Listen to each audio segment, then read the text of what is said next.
এখন পর্যন্ত আশাই করছি না যে তাসকিন থাকবে না। আমরা আশা করছি যে তাসকিন সুস্থ হয়ে যাবে, প্রথম ম্যাচ থেকে অ্যাভেলেবেল থাকবে। আহ, যদি না থাকতে পারে তাহলে এটা অবশ্যই আমাদের টিমের one of the best bowler এবং মেন বোলার আমি বলবো। না থাকতে পারলে সেক্ষেত্রে আমাদের যে ব্যাকআপ অপশন আছে ওটা নিয়ে আগাইতে হবে।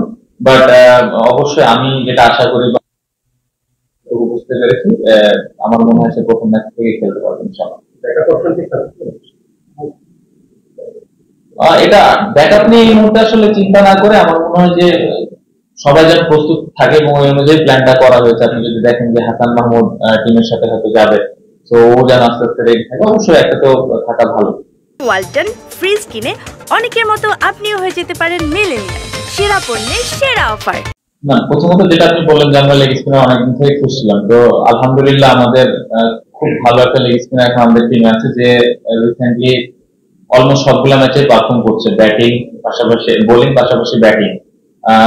আর সবথেকে বড় কথা হলো one of the best fielder মনে হয় আমাদের টিমে। তো কমপ্লিট একটা প্যাকেজ। ও যদি ওর সেরাটা দিয়ে খেলতে পারে আমার মনে হয় টিম অনেক দূর আগাবে। বাট বাড়তি কোনো প্রেশার আমি তাকে দিতে চাই না এবং বাড়তি ওর কাছ থেকে কোনো কিছু আশাও করছি না। ও যে জিনিসটা পারে সেই জিনিসটাই আশা করবো এবং ওই জিনিসটা যদি ও ডেলিভার করতে পারে টিমের জন্য অনেক ভালো কিছু হবে। আর সিলেক্টররা যেটা বলেছেন, সিলেক্টর কিন্তু সবসময় যখন টিম করেন একটা ব্যাকআপ অপশন কিন্তু রাখেন। তো আল্লাহ না করুক ও যদি খুব খারাপ যায় সেক্ষেত্রে হয়তো ব্যাকআপ চিন্তা করে এই কথাটা বলেছেন। বাট সবাই ক্যাপাবল এখানে খেলার জন্য।